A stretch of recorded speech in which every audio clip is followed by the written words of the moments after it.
എൻ്റെ പേര് സ്നേഹ, ഞാൻ മെഹബുള്ളയിൽ നിന്ന് വരുന്നു. ഞാൻ ഈ സാക്ഷ്യം എൻ്റെ കുഞ്ഞ് മോൾക്ക് വേണ്ടിയാണ് പറയുന്നത്. അവർക്ക് ഇവർക്കിപ്പോൾ 10 മാസം കഴിഞ്ഞു. ഇവിടെ ഞാൻ 4 മാസം പ്രഗ്നൻ്റ് ആയിരുന്നപ്പോൾ ഞങ്ങൾ നാട്ടിലായിരുന്നു. 4-ാം മാസത്തെ സ്കാനിങ്ങിൽ ഇവർക്ക് ഡൗൺ സിൻഡ്രോമാണ് ഡോക്ടർ പറഞ്ഞു. ആ റിസൾട്ട് ഞങ്ങൾ പോയിട്ട് വന്നതിന് ശേഷമാണ് അറിയാൻ പറ്റിയത് കുഞ്ഞ് ഡൗൺ സിൻഡ്രോമാണ്. അന്ന് ഞാനും എൻ്റെ ഹസ്ബൻഡും ഒരുപാട് വിഷമിച്ചു. ഞങ്ങൾക്ക് എന്ത് ചെയ്യണമെന്ന് അറിയത്തില്ല. അന്ന് ഞാനൊരു ദിവസം മോർണിംഗ് ഡ്യൂട്ടിയിലായിരുന്നപ്പോഴായിരുന്നു ഈ റിപ്പോർട്ട് അറിയാൻ സാധിച്ചിരുന്നത്. അന്ന് ഞാൻ എൻ്റെ വാർഡിൽ നിന്ന് ഒരുപാട് ഞാൻ കരഞ്ഞു. അന്ന് എൻ്റെ കൂടെ ഡ്യൂട്ടിയിലുണ്ടായിരുന്നു ജസ്ന ചേച്ചിയും പ്രിൻസ് ചേച്ചി എനിക്ക് കൃപാസന മാതാവിൻ്റെ ഫോട്ടോയും തൈലവും ഉപ്പും തന്നിട്ട് പറഞ്ഞു ഇത് വെച്ച് പ്രാർത്ഥിക്കാൻ പറഞ്ഞു. ഞാനതുപോലെ തന്നെ വീട്ടിൽ വന്ന് പ്രാർത്ഥിച്ചു.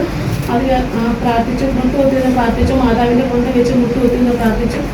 അതിനുശേഷം സെക്കൻഡ് ഒപ്പീനിയന് വേണ്ടി ഞങ്ങൾ ഡോക്ടർ അമ്പിളിയുടെ അടുത്ത് പോയി. ഡോക്ടർ അമ്പിളി ഞങ്ങളോട് പറഞ്ഞു ഒരു ജനറ്റിക് ക്ലിനിക്കിൽ ചെന്നാൽ ഇത് നമുക്ക് വിശദമായിട്ട് അറിയാൻ സാധിക്കുമെന്ന് പറഞ്ഞു.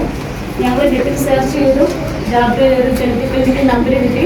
ഞങ്ങൾ ആ നമ്പറിൽ വിളിച്ചു ചോദിച്ചു. ഡോക്ടർ പറഞ്ഞു നമുക്ക് 99% അറിയാൻ പറ്റുമെന്ന് പറഞ്ഞു. ഞങ്ങൾ അങ്ങനെ ഒരു ദിവസം ജാബ്രയിൽ ചെന്നു ബ്ലഡ് കൊടുത്തു.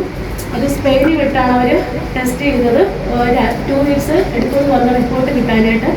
ഞങ്ങൾ ആ 2 വീക്സ് റിപ്പോർട്ട് ചെയ്തു. അതേസമയം നാട്ടിൽ ഡോക്ടർ വിളിച്ചു പറഞ്ഞു 21 വീക്സ് കഴിഞ്ഞാലൊന്നും ചെയ്യാൻ പറ്റത്തില്ല, ഇതിനെ അബോർട്ട് ചെയ്തെങ്കിൽ ഇപ്പോൾ കയറി വരണമെന്ന് പറഞ്ഞു.